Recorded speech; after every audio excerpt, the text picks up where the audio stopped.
Hello बच्चों, तो चलिए इस प्रश्न को पढ़ते हैं। वक्रों के कुल a की घात n माइनस एक y बराबर x की घात n का लंब कोणीय संच्छेदी है जहां a एक स्वेच्छ अचर है। तो यहाँ पर देखो चारों विकल्पों में से हमें सही विकल्प बताना है क्या होगा। ठीक है, तो प्रश्न में आगे बढ़ने से पहले इस प्रश्न से संबंधित जो मुख्य अवधारणा है उसकी हम चर्चा कर लेते हैं। तो देखो मुख्य अवधारणा क्या हो जाएगी।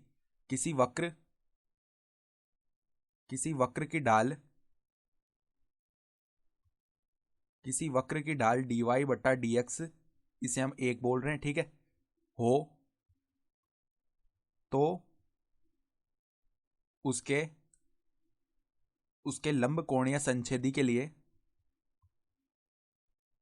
लंब कोणीय संच्छेदी संच्छेदी के लिए ढाल के लिए जो ढाल होती है वो क्या आती है। देखो माइनस एक बट्टा में dy बट्टा dx, ये कर देते हैं। सही है, तो अब देखो हमारे पास में जो वक्र दिया हुआ है वो लिख लेते हैं। पहले क्या है, a की घात n माइनस एक वाई बराबर x की घात n। तो यहां से पहले y का मान याद कर लो एक बार के लिए, x की घात n बट्टा a की घात n माइनस एक आ जाएगा।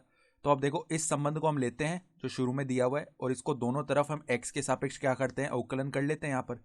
सही है, तो देखो a की घात n माइनस एक, ये तो अचर है, बाहर हो गया।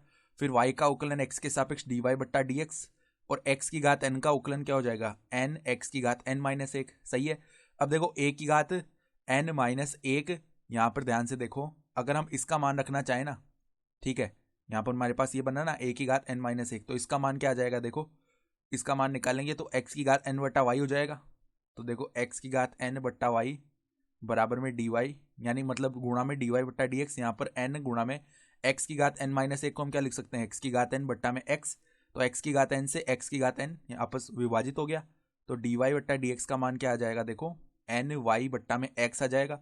तो अब देखो लंब कोणीय संच्छेदी के लिए, लंब कोणीय संच्छेदी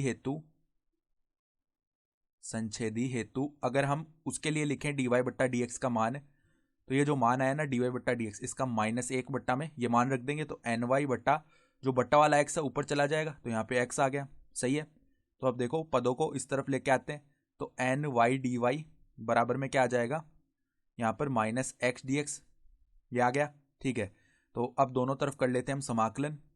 तो यहाँ पर देखो n तो बाहर हो गया, वाई डी वाई समाकलन क्या हो जाएगा, वाई स्क्वायर बट्टा दो, बराबर में देखो यहाँ पर माइनस बाहर आया, एक्स स्क्वायर बट्टा दो, प्लस में कोई अचर सी आ रहा होगा। सही है, तो अब देखो हम क्या करते हैं यहाँ पर, अब हम लैसा लेते हैं उस तरफ, तो एन वाई स्क्वायर बट्टा दो बराबर में देखो इस अचर को एक बार के लिए C1 बोलते हैं, लैसा लेंगे माइनस एक्स स्क्वायर प्लस में दो C1 बट्टा में है दो, तो दो से दो विभाजित हो गया। तो अब देखो दो C1 को हम नया अचर C बोल सकते हैं, तो एन वाई स्क्वायर बराबर में माइनस एक्स स्क्वायर प्लस में C। तो माइनस एक्स स्क्वायर को इस तरफ लेके आएंगे, तो एन वाई स्क्वायर प्लस में एक्स स्क्वायर बराबर में C। ठीक है, ये आ रहा है, तो एन वाई स्क्वायर प्लस में एक्स स्क्वायर बराबर में नियतांक। ठीक है, ये पद बन रहा है, यानी कि विकल्प बी जो है वो हमारा सही विकल्प आ जाएगा। तो आशा करता हूं कि आपको ये प्रश्न समझ में आया होगा। धन्यवाद।